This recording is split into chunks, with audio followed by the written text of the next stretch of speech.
Hi, I'm Becca, and this is my husband, Gabe. That's me. Welcome to the podcast celebrating Jack Russell Terrier dogs. And all the joys of companionship with canines of every kind. Each week, we'll explore all the heartfelt, humbling, and hilarious stories that only dog parents can truly relate to. We're Jack Russell parents.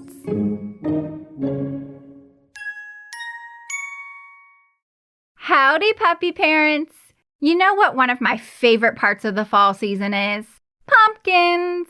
And the spice thereof. Yes, I love everything pumpkin. Except pie. Yes, pumpkin pie, not so much. Give me pumpkin bread, cookies, croissants, coffee. But hold the pie. I'm weird like that. You know who, besides me, would never pass on pumpkin pie? Carson, of course. Yeah. That boy's like a garbage disposal. Anything food or paper related is welcome.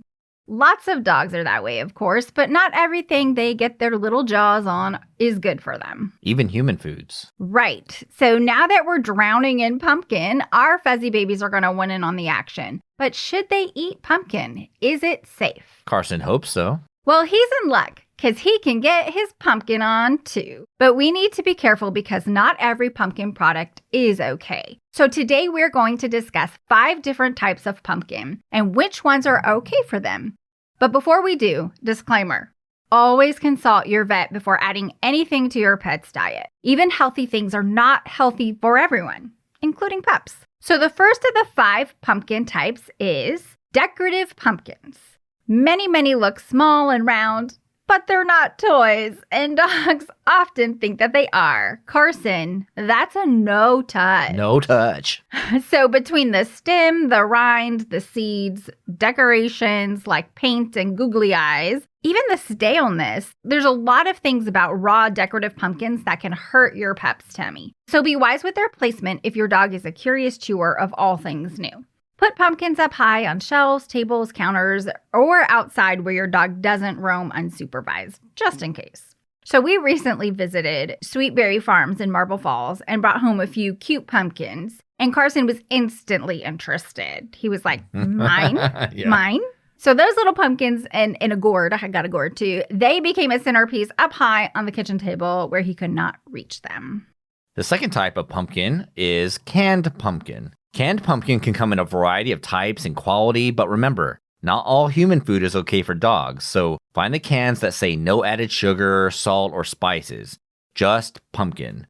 We do the same for peanut butter. No salt, sugar, or honey, oils, or preservatives, and especially no artificial sweeteners. Those aren't good for anyone, but a dog's system especially cannot tolerate those things like ours can.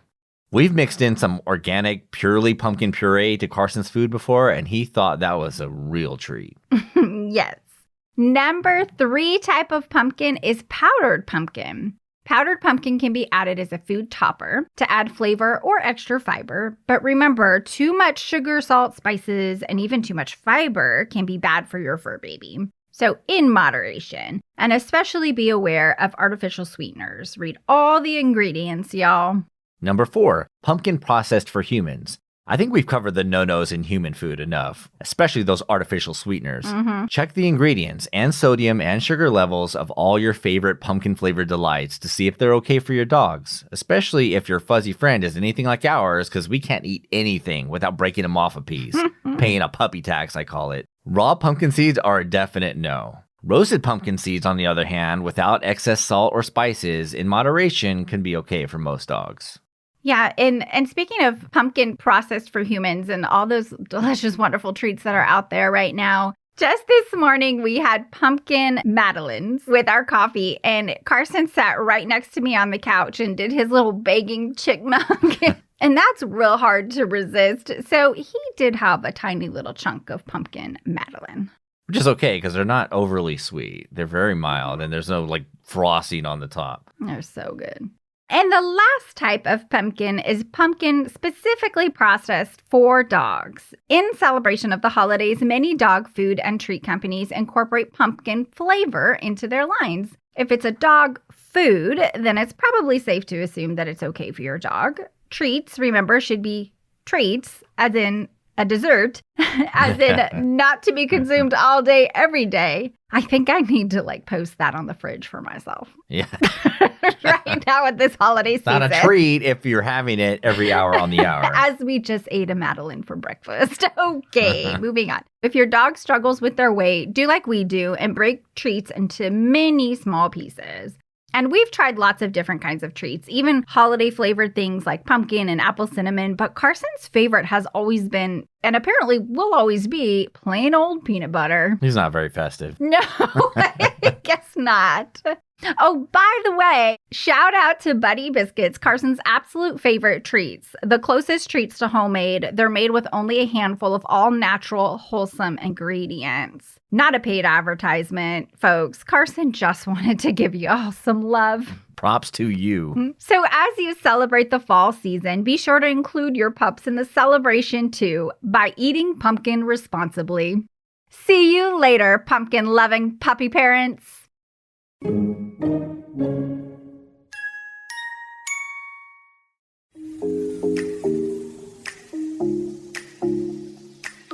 Aloha Mama Apparel wants to spread the spirit of aloha. Genesis Belote, the creator of Aloha Mama Apparel, was born on the mainland and resides in Southern California. But she cherishes her Hawaiian culture and honors the half of her family that lives on the islands. She loves being a mama and a designer. At Aloha Mama, they know being a mama is hard work, but it's the best work. That's why they style mamas and kiddos in apparel that is bright and filled with beachy vibes. For the cutest casual attire celebrating the spirit of aloha, go to shopalohamama.com. That's shop, ALOHAMAMA.com. Shopalohamama.com.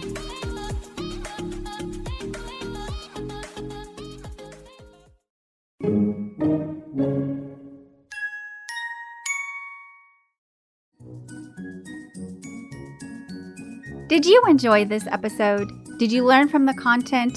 Or did you just have a good, relatable laugh? Well, now what?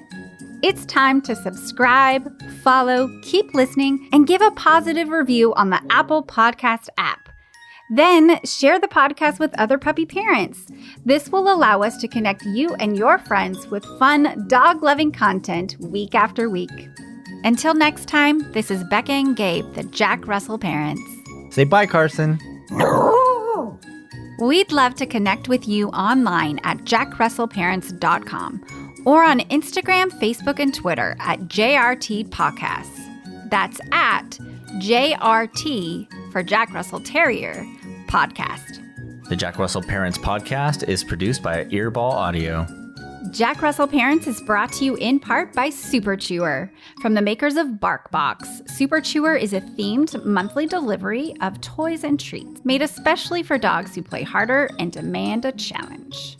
Simply go to jackrussellparents.com and click the Super Chewer link to enjoy their great offers while also supporting our podcast.